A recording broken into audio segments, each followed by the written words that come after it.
आप देख रहे होंगे कि खाड़ी पुल के इस छोर में लाखों लोग जीवन यापन कर रहे हैं और मेरे ख्याल से घुट घुट करके रोज का मरना होता है उनका। आप इस सुखाड़ के टाइम में देख रहे हैं कि बालू रास्ता इतना ख़राब है। हमारे प्रधानमंत्री जी कहते हैं कि अमृत काल में हम लोग जी रहे हैं, लेकिन प्रधानमंत्री जी एक बार देखिएगा, ये अमृत काल का नज़ारा है आपका। ये हमारे बिहार के वो पिछड़ा जगह जो सीमांचल है, सीमांचल के लोग किस तरह से दर बदर भटक करके अपने जीवन यापन करते हैं। देश में जहां गंगा नदी पे कहा जाए क्या कि समुद्र पे पुल बनाने की बात हो रही है, जहां समुद्र में पुल बन सकता है तो हमारे ये खाड़ी पे पुल क्यों नहीं बन सकता? ये तो बहुत ही दयनीय है और ये खाड़ी पुल बेबसी का रोना रो रहा है। अस्पताल जाने की ज़रूरत हो तो पुल के अभाव में उसकी जान रास्ते में चली जाती है। कोई डिलीवरी वाला मामला हो या फिर किसी भी तरह का इमरजेंसी हो। नमस्कार, आप देख रहे हैं न्यूज़ नियंत्रण। अभी हम मौजूद है खाड़ी पुल के नज़दीक में। देखिए ये खाड़ी पुल है, आधा अधूरा नंगी भूखी खाड़ी पुल। पता नहीं कब से 10 साल से लगभग देख रहे हैं, जो हमारे जहन में है कि इसी तरह से पड़े हैं। तो यहाँ लोग जो हेल्पिंग हैंड्स के तमाम वो सदस्य हैं, तो इन लोग ने सोचा कि एक आवाज़ उठानी चाहिए ताकि सरकारों के कान तक हमारी आवाज़ जाए। यही खाड़ी पुल की वजह से सैकड़ों परिवार का घर तहस नहस हो गया, जो कि अभी बासुल में जिस प्रकार से घटना हुई थी। मेन मुद्दा यही खाड़ी पुल था और कहीं ना कहीं वोट बैंक बनने का भी काम करता है खाड़ी पुल। इसी विषय में हम लोग बात करेंगे। यहाँ लोग मौजूद है, तो ये बताइए खाड़ी पुल को लेकर के क्या मांग है आप लोगों का?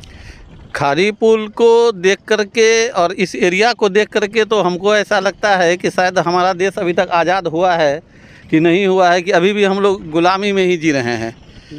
क्योंकि जहां आज हमारे देश का आज़ाद होने का 100वां साल हम लोग मनाने जा रहे हैं और इस क्षेत्र के लोगों को आज भी इतना ज़्यादा परेशानी है, जैसा कि आज हम लोग जिस काम के लिए गए हुए थे लोगों के बीच अग्निप्रीतों से मिलने के लिए, और उसमें हम लोगों ने देखा जैसा कि हमारे संस्थापक महोदय माननीय शाहनजुम साहब ने जिस दिन ये घटना घटी थी उसी दिन ये इस प्रश्न को वो उठाए थे फेसबुक पे कि काश अगर ये खाड़ी पुल अगर बना हुआ होता, यदि वो खाड़ी पुल अगर बना हुआ होता तो यहाँ पे जो इतने सारे लोगों का घर जला, इसमें बहुत सारे लोगों का घर को बचाया जा सकता था। लेकिन आज ये खाड़ी पुल नहीं होने के वजह से आज इस एरिया में कहीं भी इसी तरीके की कोई घटना घट रही है तो उसको बचाने का सरकार के पास में कोई व्यवस्था नहीं है। तो हम ये कहेंगे कि ये खाड़ी पुल आज देश में जहां गंगा नदी पे कहा जाए क्या कि समुद्र पे पुल बनाने की बात हो रही है, जहां समुद्र में पुल बन सकता है तो हमारे ये खाड़ी पे पुल क्यों नहीं बन सकता है? और आज सोचिए कि आज तो ये आग लगी की जो घटना घटी है, इसके साथ साथ सोचिए आज हम लोग सोचते हैं, हम लोग सब लोग आज विचार कर रहे थे तमाम हेल्पिंग हैंड्स के लोग कि किस तरीके से लोग बाढ़ के दिनों में जो हमारे इस एरिया का 22 एरिया के लोगों के लिए एक नियत सा बना हुआ है कि हर साल बाढ़ आना है। तो आज ये हम लोग सोचते हैं कि आज तो चलिए हम लोग किसी तरीके से चले आए, या लोगों का चलिए कि 100 घर लोगों का जला है, लेकिन सोचिए कि इस एरिया में इतना बड़ा जो आबादी है, ये आबादी के लोग ये बाढ़ के दिनों में किस तरीके से बाइसी जाते होंगे। अगर किसी के घर में अमौर या बाइसी, अगर किसी के घर में कोई बीमार पड़ गया तो हमको लगता है कि वो हॉस्पिटल पहुंचने से पहले ही दम तोड़ देता होगा। सवाल यही है, और जहां ये हम लोगों के लिए ये चिंता का विषय है कि इतने सारे लोग हैं, सरकार के पास में इतना सारा पैसा है और इतने सारे लोग हमारे इलाके में हैं, और ये इतने सारे लोग मिल करके एक पुल को क्यों नहीं बना पाते हैं? ये बहुत बड़ा प्रश्न है लोगों के लिए कि ये पुल आखिर क्यों रुका हुआ है, इसके पीछे में कारण क्या है कि ये पुल आखिर क्यों नहीं बनने दिया जा रहा है? कहीं इसको किसी दूसरे चश्मे से तो लोग नहीं देख रहे हैं कि अगर ये पुल बन जाएगा तो हमारा मुद्दा है, ये मुद्दा हमेशा के लिए हमारा ख़त्म हो जाएगा। तो तमाम लोगों से हम जो इस पुल को बना सकते हैं, ऐसे लोगों से हम हाथ जोड़ करके ये अपील करते हैं कि आप जल्द से जल्द इस दिशा में काम करें, चाहे वो प्रशासन के लोग हों या हमारे जनप्रतिनिधि हों। सभी लोगों से हम आग्रह करेंगे कि आज ये छोटा घटना हो करके बहुत बड़ा संदेश हम लोगों को दे रहा है कि जितना जल्द से जल्द हो सके ये खाड़ी पुल को बनाया जाए। सवाल वही है, जहाँ देश में ऐसी जगह है, बता दें हाजीपुर पटना को जोड़ने के लिए गांधी सेतु बनाया जाता है। महाराष्ट्र में जब अटल सेतु बनाया जाता है तो क्या ये खाड़ी पुल 500 मीटर का यानी खाड़ी पुल नहीं बना सकते हैं?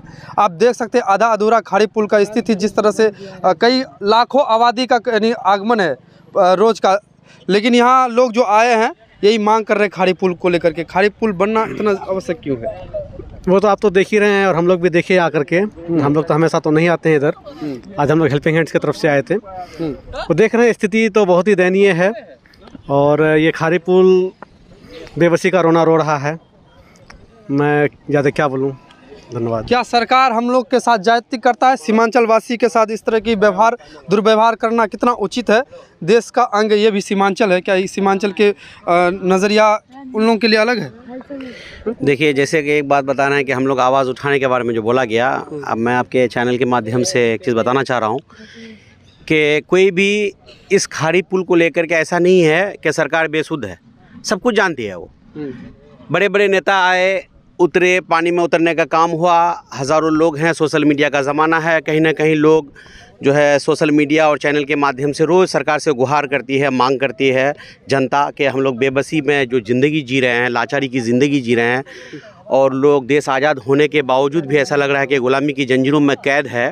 तो ऐसी स्थिति में सारी चीज़ भली भांति जान रहे हैं, लेकिन मेरे ख्याल से बहुत संक्षेप में मैं कहना चाह रहा हूँ, चूँकि खाड़ी पुल जिस जगह अभी स्थित है, यहाँ पे हम लोग जो अभी आए, चूँकि आप देखे होंगे कि अभी इसी क्रम में इस रास्ते होकर के जाना होता है जहाँ पे खाड़ी बासोल अग्निकांड हुआ था 3 दिन।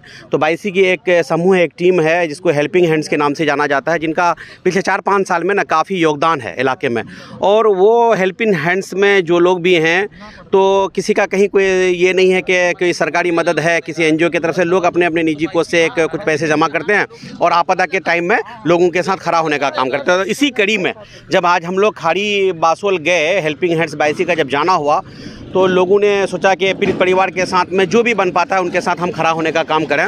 तो फिर उधर से आने के टाइम में एक विचार बना कि जहाँ पे लोग इस खाड़ी पुल को लेकर के बार बार जो आवाज़ उठाने का काम किया जा रहा था, तो एक लोगों की सोच बनी कि हम भी एक आवाज़ उठाएं। तो देखिए, सब कुछ जानता है, बात आ जाती है मेरे ख्याल से निरंजन जी कि नियति। देखिए, नियति, आप एक चीज़ उदाहरण के तौर पर हम कहना चाह रहे हैं कि अग्नि पीड़ित कांड में जो लोग पीड़ित परिवार हैं इलाके में, देखिए किसी भी चीज़ को हम एक चीज़ और बताना चाह रहे हैं कि मदद और लोगों के साथ में बुरे वक्त में खड़ा होने के लिए ज़रूरी नहीं है कि सिर्फ राजनीतिक दल से आप जुड़े हुए हों। लोग अगर आपदा और विपदा के समय में अगर पीड़ित लोग हैं, तो ऐसे में जो लोग भी सक्षम है अपने हालत पर, तो वो लोगों को खड़ा होने का काम करते हैं, जिनकी नियति होती है, जिनको हमदर्दी होती है। तो सवाल वही होता है कि सब कुछ जानती है सरकार, लेकिन जानने के बावजूद मेरे ख्याल से नियति ठीक नहीं है। ये सरकार की लापरवाही और उदासीनता है कि काम नहीं करना चाह रही है। अगर काम करने की नियति होती तो आप देखे होंगे कि हमारे भारतवर्ष में, बिहार में 6-6 किलोमीटर, 7-7 किलोमीटर तक गंगा में, यमुना में, हाजीपुर से पटना जोड़ने वाली सड़क, ओवरब्रिज गंगा में, समंदर में पुल बन करके तैयार हो जाता। क्या ये संभव नहीं है? जबकि पूरा का पूरा पुल बन करके तैयार है, लेकिन सिर्फ आपका जो है अप्रोच का काम रुका हुआ है, नदी के रुख को चीरने का काम है। ऐसा नहीं है कि सरकार के पास, ये असंभव वाली बात है कि सरकार बस एक शोभा का वस्तु बना के सरकार ने छोड़ने का काम किया है। बिहार सरकार राजगीर में ब्रिज बना दिए, शीशा का। वही तो मैंने कहा कि ये कहीं ना कहीं, देखिए जो बात हम किसी को ये नहीं कह रहे हैं कि किसी को चिन्हित करके हम टारगेट करने का काम करें। वो देखिए, हम लोग जो आए थे राजनीतिक दल से हट करके लोगों के मतलब दुख के समय में खड़ा होने का काम किए थे अपने अग्निकांड में, लेकिन कहीं ना कहीं ये सौतेलापन का व्यवहार है। आप एक तरफ कांच का पुल बना रहे हैं, शोभा का वस्तु न पर्यटन स्थल करना अच्छी बात है, पर्यटन स्थल भी होना चाहिए ताकि लोग उससे जो दूर दराज के लोग पर्यटक के रूप में आते हैं। लेकिन हम ये कह रहे हैं कि क्या पर्यटन स्थल बहुत ज़्यादा ज़रूरी है या लोगों को निकासी ज़रूरी है? आप देख रहे होंगे कि खाड़ी पुल के इस छोर में लाखों लोग जीवन यापन कर रहे हैं और मेरे ख्याल से घुट घुट करके रोज़ का मरना होता है उनका। आप इस सुखाड़ के टाइम में देख रहे हैं कि बालू रास्ता इतना ख़राब है कि बाइक से भी निकलने में लोगों को परेशानी बनी है। आप सोचते होंगे, आप सोचिए, कल्पना कीजिए, और लोग भी देखते ही होंगे कि सैलाब की स्थिति में, बाढ़ के टाइम में क्या मंजर होता होगा। यहाँ पर जब इस इलाके में लोग बीमार पड़ते होंगे तो क्या, कैसी स्थिति से वो लोग जूझ रहे होंगे। तो इन सारी चीज़ों को मेरे ख्याल से हम सरकार से अनुरोध कर रहे हैं, और जितने भी राजनीतिक दल से मेरी अनुरोध है, विनती है कि ऐसी चीज़ों को आप लोग थोड़ा सा गंभीरता के रूप से लेने का काम करें। और साथ साथ खाड़ी के अलावे जहाँ पर भी क्षेत्र में, सीमांचल में जहाँ पर भी, चाहे वो रसेली पुल हो, अपने पंचायत में, मेरे पंचायत में भी, जहाँ पर भी कम्युनिकेशन का मामला ख़राब है, तो ऐसी जगहों पर सरकार को जो है संज्ञान लेना चाहिए और त्वरित तौर पर काम करने का काम किया जाए, ताकि लोग कम से कम, आज भारत आज़ाद होने के बावजूद भी लोग पिछड़ापन में जी रहे हैं। बाल लोगों के जो है घर में बेरोज़गारी बढ़ती जा रही है। लोग शिक्षा प्राप्त करना चाह रहे हैं लेकिन अशिक्षित हैं, चूँकि कम्युनिकेशन नहीं है। तो इन सारी चीज़ों में कहीं ना कहीं लोग पीछे पड़ रहे हैं। तो सरकार को चाहिए कि त्वरित तौर पर काम करने का काम किया जाए। हमारे प्रधानमंत्री जी कहते हैं कि अमृत काल में हम लोग जी रहे हैं, लेकिन प्रधानमंत्री जी एक बार देखिएगा, ये अमृत काल का नज़ारा है आपका। ये हमारे बिहार के वो पिछड़ा जगह जो सीमांचल है, सीमांचल के लोग किस तरह से दर बदर भटक करके अपनी जीवन यापन करते हैं। तो यहाँ के लोगों का एक ही मांग है, खाड़ी पुल। खाड़ी पुल इतना ज़रूरी सीमांचल के आखिर क्यों है? देखिए, खाड़ी पुल बहुत ज़रूरी है। यहाँ ये सैलाब ज़दा इलाका है और ये पुल नहीं बनने के कारण जो है लोगों का आना जाना मुहाल हो जाता है। जैसा कि आपको मालूम है, आप भी यहाँ पर इतनी दूर चल कर आए, लोगों को काफ़ी कठिनाइयों का सामना करना पड़ता है। और इस पुल को लेकर बहुत सारे जनप्रतिनिधि को मैं कहना चाहूँगा कि आप जो है हर काम को छोड़कर जो सबसे ज़रूरी चीज़ है खाड़ी पुल, और ये बहुत ही पुराना मुद्दा है, लेकिन इस पर किसी भी तरह का अभी तक काम आगे दिख नहीं रहा है। आखिर ऐसा क्यों?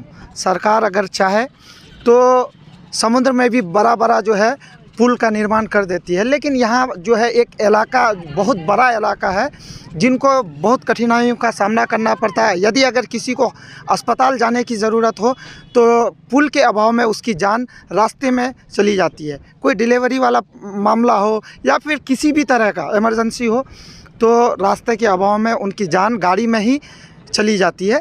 तो मैं ये कहना चाहता हूँ कि ये सबसे ज़रूरी चीज़ है। सरकार को चाहिए कि हर मुद्दे को छोड़कर पहले लोगों को आने जाने का जो रास्ता है इसको सही कराया जाए और इसका काम पूरा किया जाए। खाड़ी पुल एक मुद्दा का विषय बना है। लगातार कई वर्षों से राजनीतिक के दल, जो भी बड़े बड़े नेता है, छवि अपना रखते हैं, वो राजनीतिक दल के लोग सिर्फ खाड़ी पुल का मुद्दा बना करके वोट बैंक बनाते हैं। लेकिन देखा जाए लोग परेशान रहते हैं, लोगों का परेशानी का समाधान नहीं निकलता है। आखिरकार आप लोग खाड़ीवासी जितना भी इस क्षेत्र से, सुदूर क्षेत्र से आगमन करते हैं, आप लोग आवाज़ बनिए, आवाज़ उठाने का काम कीजिए ताकि यह गूंगी बहरी हमारे सरकार है उन तक यह आवाज़ पहुँच पाए। आखिरकार आपका क्या प्रतिक्रिया है खाड़ी पुल को लेकर के? तब तक के लिए धन्यवाद।